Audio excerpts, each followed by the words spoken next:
사사기 8장은 사사기 7장에 있는 사건과 이어져서 이야기가 전개가 됩니다. 사사기 7장 이스라엘 사람들은 납달리와 아셀과 온 므낫세로부터 부름을 받고 미디안을 추격하였더라 되어 있습니다. 이 기드온이 300명을 거리고 하나님이 가르쳐 주신 방법대로 전쟁을 치러서 칼과 전쟁을 한 것이 아니라 나팔을 불고 항아리를 깨고 적군들은 서로 친구들끼리 22절에 보면 친구들끼리 칼로 서로 치게 함으로써 승리를 거둔 장면이 나오게 됩니다. 그런데 그들이 도망가게 되니까 이 기드온이 납달리 지파, 아셀 지파, 그 다음에 므낫세 지파를 부르게 됩니다. 그리고 그들이 미디안을 추격해서 대승을 거두게 됩니다. 그런데 마지막으로 합류한 지파가 있었습니다. 바로 24절에 보면 에브라임 지파입니다.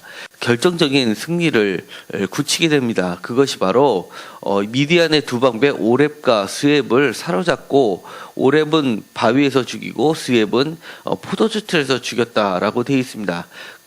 그러니까 이 오렙과 스웹은 이름이 기록된 것으로 보면 아주 악명이 높았고 그 용맹이 하늘을 찌렀던 인물들입니다. 오렙은 까마귀라는 뜻을 가지고 있고 그 다음에 스웹은 일이라는 뜻을 가지고 있어서 마치 이스라엘 사람들을 죽은 시체를 뜯어먹는 것처럼 영적으로 죽어진 그들을 철저하게 학대하고 핍박했던 것을 상징하고 스웹은 일이 때처럼 그야말로 교활하게 그리고 잔인하게 때로 몰려다니면서 힘없는 가축들을 잡아먹듯이 이스라엘 사람들을 철저하게 잡아먹었던 무리로 보는 겁니다. 그런데 이 에브라임 지파가 그들을 멸망시키게 됩니다. 그러면서 기드온에게 이렇게 이야기합니다. 그런데 기드온은 보면 6장 15절에 보면 이렇게 이야기합니다. 나의 집은 므낫세 중에 극히 약하고 나는 내 아버지 집에서 가장 작은 자입니다 라고 이야기합니다. 기드온은 므낫세 지파에 속하여 있었고 그리고 우리가 지금까지 사사기를 쭉 보면 사실은 가장 강성한 지파는 에브라임 지파로 보여지게 됩니다. 드보라가 속해 있었던 지파가 바로 에브라임 지파입니다. 4장 4절에 이렇게 되어 있습니다. 그때 랍비돗의 아내 여선지자 드보라가 이스라엘의 사사가 되었는데 5절 그는 에브라임 산지 라마 베델 사이 드보라의 종려나무 아래에 거주하였고 이스라엘 자손은 그에게 나아가 재판을 받더라 라고 되어 있습니다. 그러니까 이 종려나무라고 할 때는 제단을 상징하는 의미도 가지고 있기 때문에 그리고 재판까지도 받았기 때문에 이 에브라임 지파는 나중에는 남북으로 갈렸을 때 북이스라엘 전체를 에브라임이라고 부를 정도로 이 사사시대부터 사실은 에브라임은 힘이 강성했음을 보게 됩니다. 그리고 에브라임 지파의 대표적으로는 여호수아가 있었던 겁니다. 유다 지파의 대표적이라고 하면 갈렙이었지만 북이스라엘 그리고 나머지 모든 지파를 관장하는 무리들은 이 여호수아를 기점으로 하는 이 에브라임 지파가 큰 힘을 차지했었던 것을 사사기 곳곳에서 볼 수 있습니다. 드보라와 바락의 이야기에서 보면은 지파들이 전쟁에 참여하게 되고 그 다음에 전쟁에 참여한 지파들은 축복을 그리고 그것을 무시하고 자신들의 안위만을 생각했었던 지파는 저주를 하게 되는데 그 명단에 포함되지 않은 두 지파가 있었습니다. 그 중에 하나가 바로 유다 지파입니다. 그리고 또 하나는 베냐민 지파인데요. 이렇게 사사기 초기에는 이 유다 지파가 생각보다 그렇게 힘을 발휘하지 못했다라는 견해도 있습니다. 힘을 가장 강력하게 했었던 지파는 바로 에브라임 지파였던 겁니다. 그러니까 이 여기서도 에브라임 지파가 기드온에게 당당히 나아가서 따질 수 있었던 거는 그만큼 힘이 셌었던 겁니다. 우리가 보게 되면은 그렇게 어려움을 당했을 때는 왜 가만히 있다가 이렇게 다 이기고 나니까 나중에 이렇게 나서는 게 말이 되냐라고 할 수 있겠지만, 그것이 바로 사사기에 드러난 이스라엘 사람들의 현 주소라는 겁니다. 1장에 보면은 여호수아의 이야기와 그 다음에 유다 지파의 이야기가 나오게 됩니다. 그리고 나서 1장 8절에 보면 유다 자손이 예루살렘을 쳐서 점령하여 라고 되어 있습니다. 유다 지파 출신의 이야기가 먼저 소개가 되고 있고, 베냐민 지파가 소개가 되고 있습니다.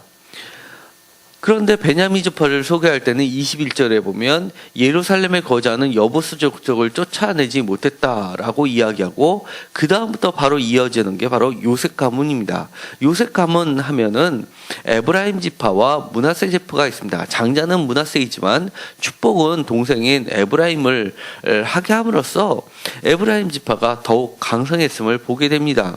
그 다음에는 므낫세 지파에 대한 이야기가 소개가 되고 있는데 바로 27절입니다. 27절에 보면 므낫세 지파가 점령하지 못했다라고 하는 지역들의 이름이 나오게 됩니다. 그러니까 이 므낫세 지파는 사실은 이스라엘의 허리 부분, 그러니까 예루살렘보다는 위쪽이지만 허리 부분을 부여받은 지파입니다. 그런데 이쪽을 점령하지 못함으로써 남과 북을 실질적으로 허리를 끊기는 허점을 보이게 되는 것이 바로 므낫세 지파입니다. 그러다 보니까 남과 북이 서로 왕래가 빈번하게 이루어지지 못했던 것인데, 그나마 에브라임 지파가 많은 힘을 가지고 있었기 때문에 그나마 중간중간이라도 차지할 수가 있었습니다. 그런데 29절에 보면 에브라임 지파도 게셀이라는 지역에 매우 작은데, 다른 데는 여러 지역의 이름이 나오지만 여기는 딱 하나 게셀이 나옵니다. 그런데 이 게셀이라는 지역도 에브라임 지파가 힘이 떴다는 에브라임 지파도 쫓아내지 못하게 됩니다. 그러니까 이 사사기가 기록될 때는 여호수아에서 기록된 것보다는 보다 실질적으로 많은 부분을 일부는 중간중간에 성읍들을 점령해왔고, 그리고 많은 부분은 사실 점령하지 못한 채로 놓여있는 아주 가나안 초기 형태를 보여주고 있다고 했습니다.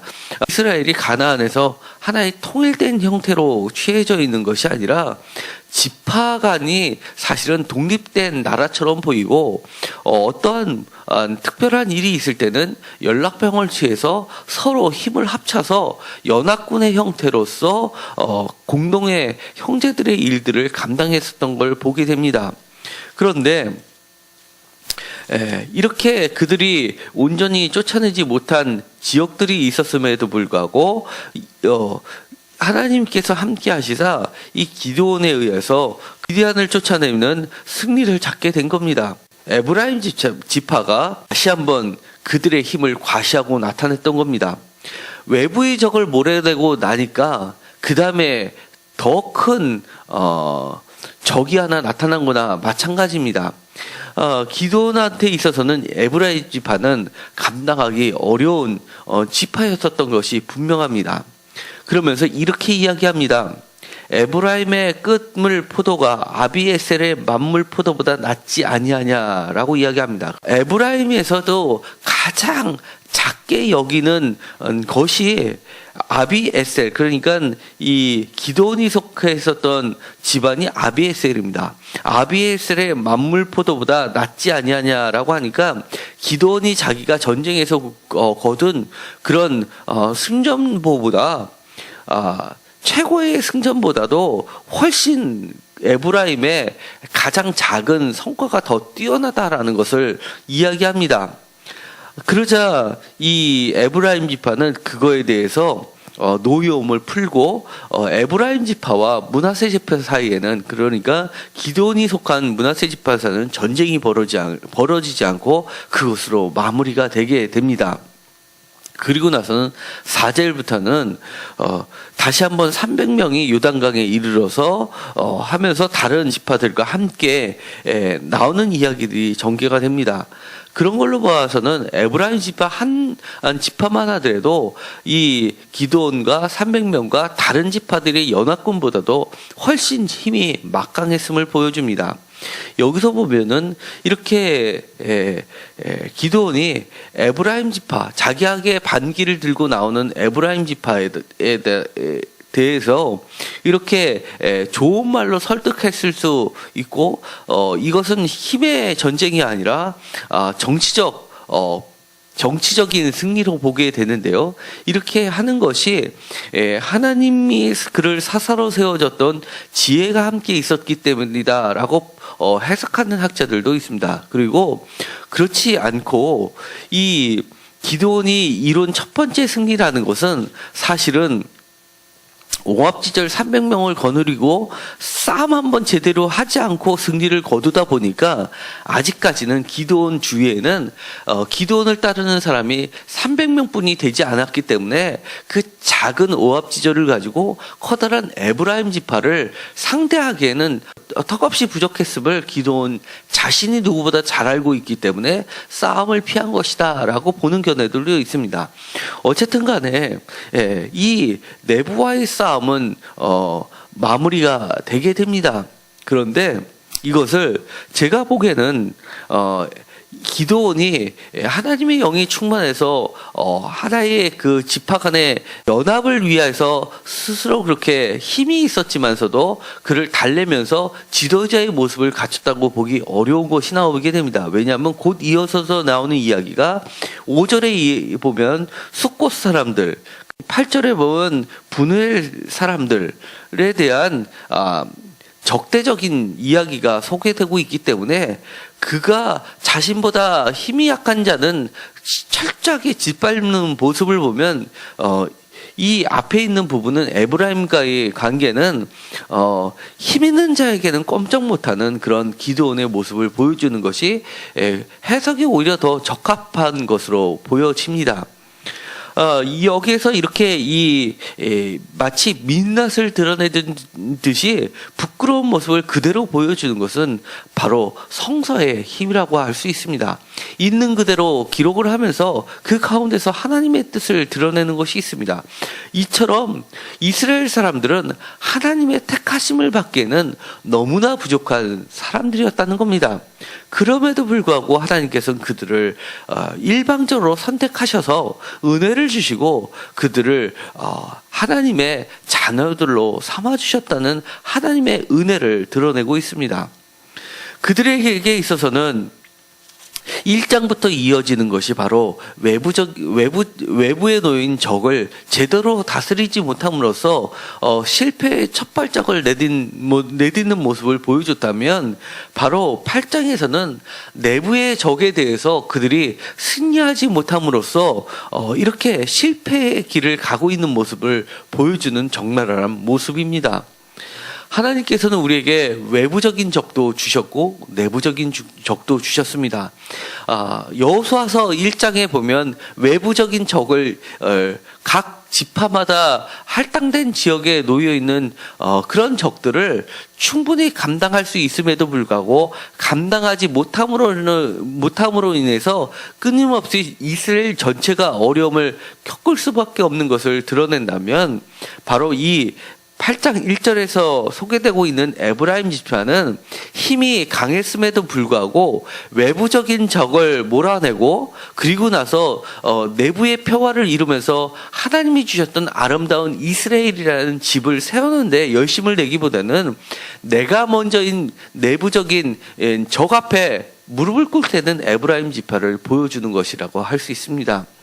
하나님의 거룩한 뜻보다는 내 욕심이 먼저이고 내가 차지하는 위치가 더 중요하고 나의 명예가 더 중요하고 나의 욕심이 더 중요하다는 것을 그대로 보여주고 있는 겁니다. 우리가 하나님의 부흥을 꿈꾸고 싶다면 내부적인 적을 몰아낼 줄 알아야 됩니다.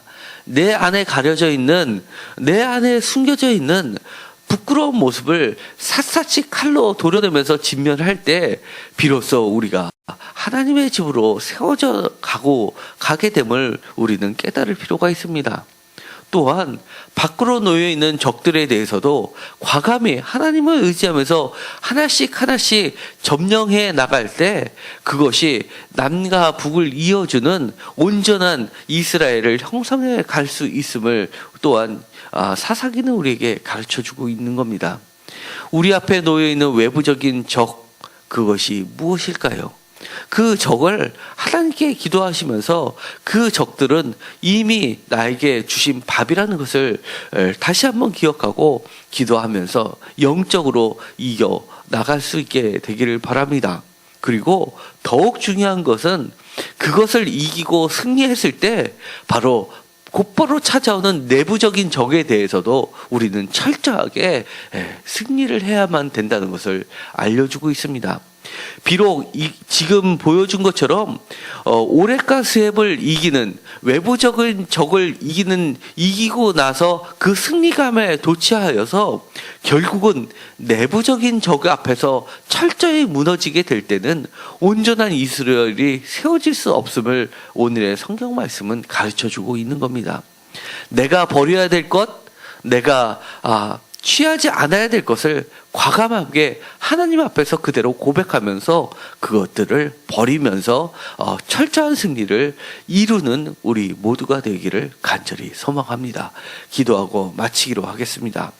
하나님, 우리는 적이라고 하면 우리 앞에 놓여 있는 힘 있는 외부적인 적만을 생각할 때가 있습니다. 그러나 하나님께서는 그것들을 철저하게 이기게 해 주셨을 때 곧바로 우리를 무너뜨리기 위해서 솟아나는 내부적인 적, 내 안에 감춰져 있던 잠재적인 적이 드러남을 깨닫게 하여 주옵소서.